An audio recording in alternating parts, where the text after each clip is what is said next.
નમસ્કાર મિત્રો, સુરેન્દ્રનગર લોકસભા બેઠકમાં શું થવા જઈ રહ્યું છે? કેમ આજ દિવસ સુધી સુરેન્દ્રનગર લોકસભા બેઠકમાં કોઈ એક ચહેરો કે જે 100% કન્ફર્મ હોય, તેની ટિકિટ નક્કી હોય તેવું સામે નથી આવ્યું? શા માટે સુરેન્દ્રનગરમાં આટલી શાંતિ છે?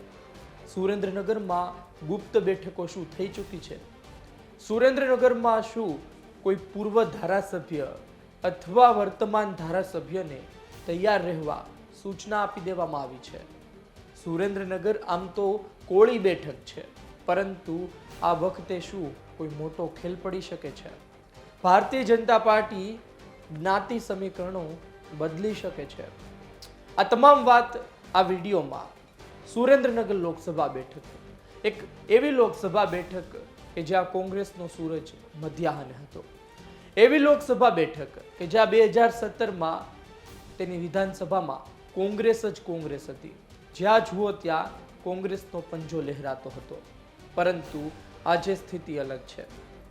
આજે સુરેન્દ્રનગર લોકસભા બેઠકમાં કોંગ્રેસ સાફ થવા પર છે.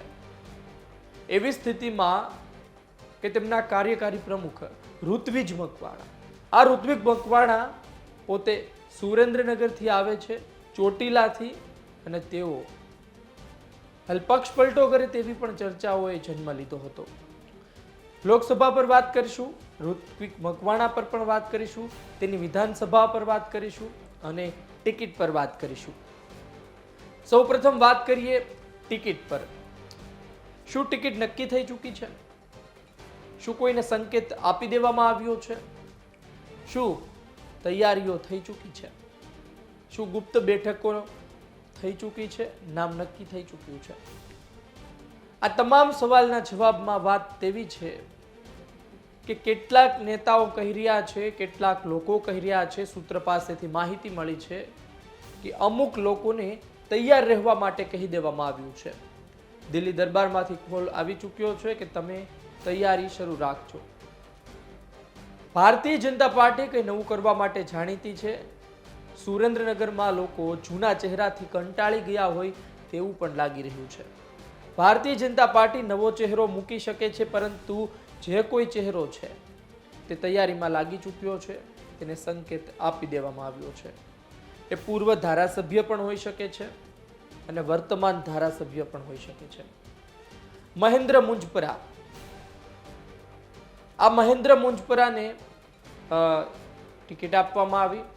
2019માં તેઓ જીતે છે, તેને આગળ પણ લઈ જવામાં આવે છે, પરંતુ મહેન્દ્ર મુંજપરા, ત્યાંની જનતા કહે છે કે મહેન્દ્ર મુંજપરા ટાઢા છે, મહેન્દ્ર મુંજપરા બેદાગી વ્યક્તિ છે, મહેન્દ્ર મુંજપરા એક વ્હાઇટ કોલર વ્યક્તિ કહી શકાય કે એની પર તમે સવાલ ન ઉઠાવી શકો, નિર્વિવાદિત ચહેરો છે.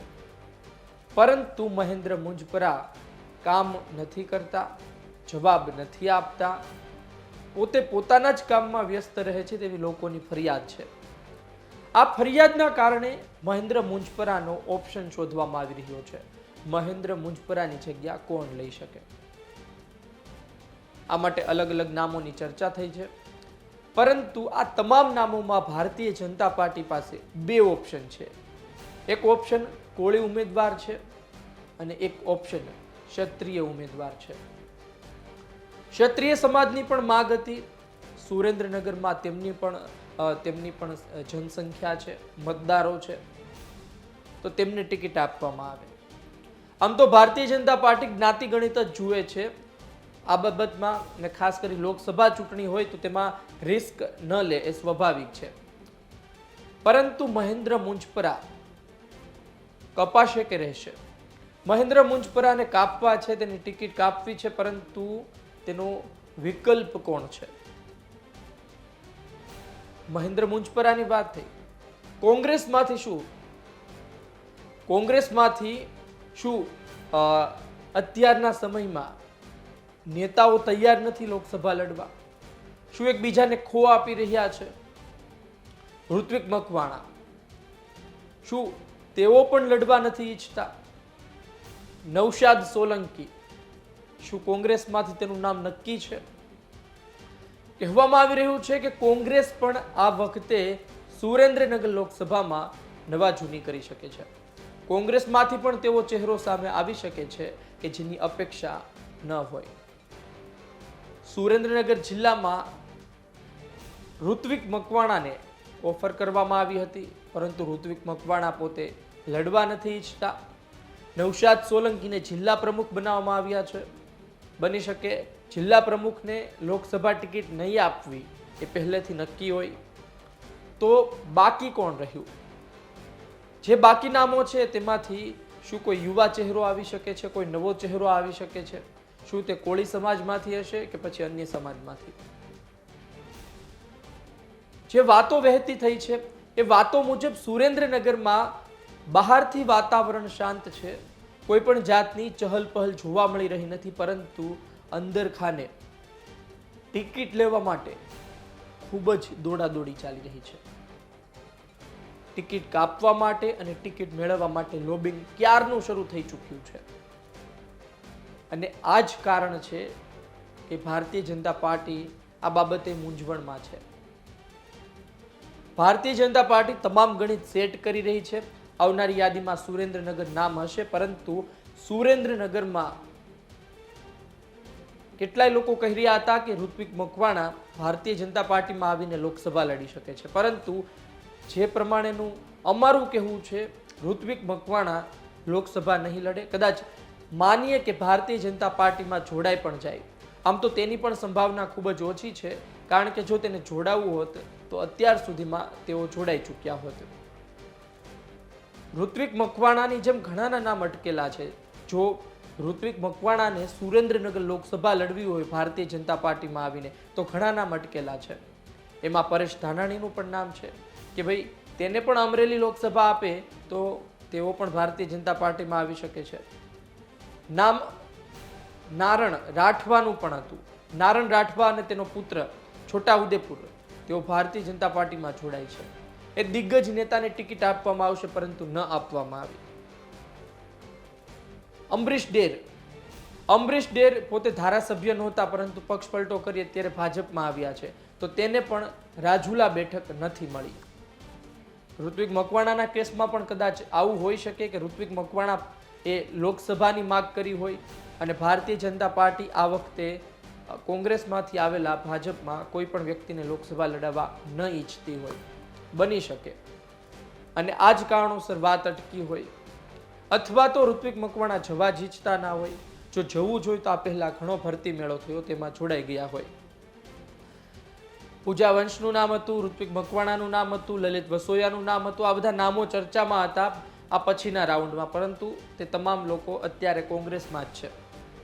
હવે સુરેન્દ્રનગર લોકસભા બેઠકમાં જે ગુપ્ત બેઠકો થઈ રહી હતી રાત્રિના સમયે, જે ગુપ્ત બેઠકો થઈ રહી હતી સમાજના આગેવાનો વચ્ચે, જે ગુપ્ત બેઠકો થઈ રહી હતી જૂના જોગીઓ વચ્ચે, તે શું હવે પૂરી થઈ ચૂકી છે? નામ નક્કી થઈ ચૂક્યું છે, કારણ કે માહોલ શાંત છે.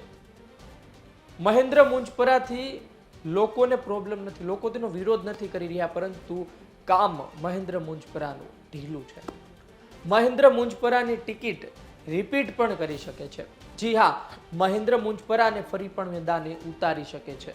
ભારતીય જનતા પાર્ટી આ કદમ ઉઠાવી શકે છે, કારણ કે એક તો ડોક્ટર છે, કોળી ચહેરો છે, ત્રીજી વસ્તુ નિર્વિવાદિત છે, શાંત ચહેરો છે. હવે ભારતીય જનતા પાર્ટી શું કરે છે તે તેના પર છે. ભારતીય જનતા પાર્ટી કયો ચહેરો મૂકે છે તેના પર નજર રહેશે. ભારતીય જનતા પાર્ટી જે નામ નક્કી કરી ચૂકી છે એ પૂર્વ ધારાસભ્ય અથવા વર્તમાન ધારાસભ્ય એ કોણ છે? શું તૈયાર રહેવા માટે સૂચના આપી દેવામાં આવી છે, પરંતુ કોને આપવામાં આવી છે, કોના દ્વારા આપવામાં આવી છે, દિલ્હી દરબારથી કોનો ફોન ગયો હતો, ને આ તમામમાં મધ્યસ્થી કોણ બન્યું છે, કોના ખેમાનું ચાલ્યું છે ને કોના ખેમાની ટિકિટ કપાઈ ગઈ છે? આ તમામ વાત છે આવનાર સમયમાં ખબર પડશે. સુરેન્દ્રનગર લોકસભા બેઠકમાં શું થાય છે? હાલ માહોલ શાંત છે, હાલ કંઈ પણ કહેવું મુશ્કેલ છે. હાલ કોઈ પણ વ્યક્તિ નથી કહી શકતું કે આ વ્યક્તિ કન્ફર્મ છે, પરંતુ લાગે છે કે હવે થોડા દિવસોમાં ટિકિટ જાહેર થશે. 20 તારીખે ટિકિટ કદાચ જાહેર થઈ શકે છે અને આ પહેલા સુરેન્દ્રનગરનું વાતાવરણ થોડુંક ગરમ બની શકે છે અને તેમાં ખબર પડી જશે ચહલ પહલ ઉપરથી કે કયા નેતા રેસમાં છે સૌથી આગળ, કયા નેતાની ટિકિટ નક્કી છે. આપનું શું કહેવું છે ભારતીય જનતા પાર્ટીમાંથી ઉમેદવાર કોણ હોવો જોઈએ? કોંગ્રેસમાંથી ઉમેદવાર કોણ હોવો જોઈએ? શું ભારતીય જનતા પાર્ટીમાંથી ઉમેદવાર કોઈ નવો આવશે? કોંગ્રેસમાંથી પણ કોઈ નવો આવશે કે પછી નૌશાદ સોલંકી મેદાને આવશે? તમામ ચર્ચા છે. શું કોળી સમાજની આ બેઠક છે એ કોળી સમાજ પાસે જ રહેશે કે પછી ક્ષત્રિય સમાજ આ વખતે સુરેન્દ્રનગર બેઠકમાં પોતાનો ઉમેદવાર ઉતારવામાં સફળ રહે છે ભારતીય જનતા પાર્ટીમાં? આ તમામ સવાલો છે. આવનાર સમયમાં આના જવાબ મળશે. આપનું શું કહેવું છે આ સવાલોને લઈ કોમેન્ટ બોક્સમાં લખો. આ વિડીયો પસંદ આવ્યો હોય તો લાઈક શેર કરવાનું ચૂકતા નહીં. મને આપશો રજા. નમસ્કાર.